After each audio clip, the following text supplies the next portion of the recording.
চলো আজ তোমাদের দেখাবো ঢাকার ডিস্ট্রিক্টের স্বাদের নিয়ম কেমন হয়। আমার যেহেতু শ্বশুরবাড়ি ঢাকার ডিস্ট্রিক্টের, তাই এখানকার নিয়ম আমার বাবার বাড়ি ময়মনসিংহ ডিস্ট্রিক্টের সেখানকার নিয়ম থেকে একদমই আলাদা। আমি যেহেতু বাড়ির বড় বউ, তাই ভাবলাম নিয়মগুলো একটু ক্যামেরা করে রাখি, তাহলে কখনো কেউ জিজ্ঞেস করলেই ভিডিও দেখে যেন বলতে পারি। ছাদের থেকে তোমাদের একটু দেখিয়ে দিচ্ছি কোথায় প্যান্ডেলটি হয়েছে। এটি হলো আমার মাসি শাশুড়ির বাড়ি। তো এই হলো তিনতলা, আর এই তিনতলায় যেহেতু রয়েছে ঠাকুরঘর, ভোগঘর আর তুলসীতলা, তাই আমার শ্বশুরবাড়ির প্রথম নিয়ম অনুযায়ী তুলসীতলাতেই ব্রাহ্মণ মশাই পুজো করে যার স্বাদ তাকে দুধকলা খাওয়ায়। তাই এই ছাদেই কিন্তু প্রথম নিয়মটি হবে। আমার বাবার বাড়িতে কিন্তু আবার এই নিয়মটি নেই। যেহেতু আর কিছুদিন পরে আমার ভাই বউয়ের স্বাদ আছে, তাই সেই বাবার বাড়ির নিয়মগুলো ওই ভিডিওতেই বলবো, এখানে আর বলছি না। এখানে শুধু আমার শ্বশুরবাড়ির নিয়মগুলোই বলছি। এখন চলে এসেছি একদম নিচে আমার মেসো শ্বশুরের চাতালে। এখানে কিন্তু কীর্তন হচ্ছে, আর ওই যে চাতালের ঘরে ওখানে রান্না হয়েছে। রান্না কমপ্লিট, কীর্তন হলেই হবে কিন্তু ভোগ।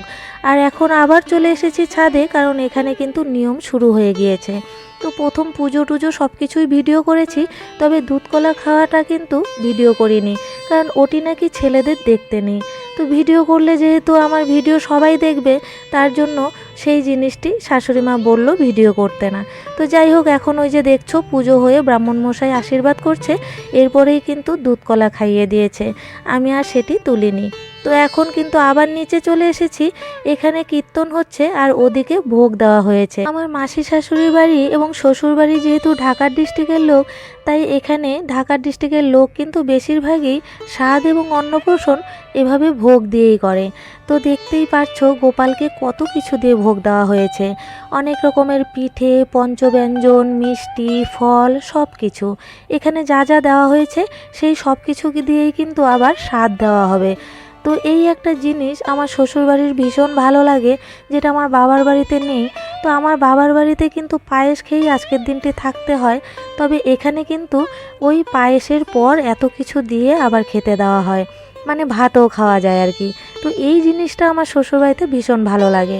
যেহেতু বাচ্চা পেটে নিয়ে এত কষ্ট করা ঠিক নয়, তাছাড়া যাদের গ্যাসের সমস্যা তাদের এই পায়েস খেয়ে সারাদিন থাকাটা একদমই উচিত নয়।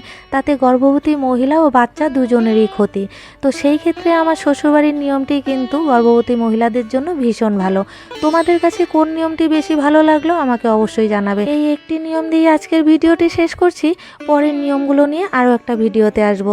তোমাদের কাছে ভিডিওটি কেমন লাগলো অবশ্যই জানাবে। ভালো লাগলে লাইক, কমেন্ট, শেয়ার করে দেবে। টাটা।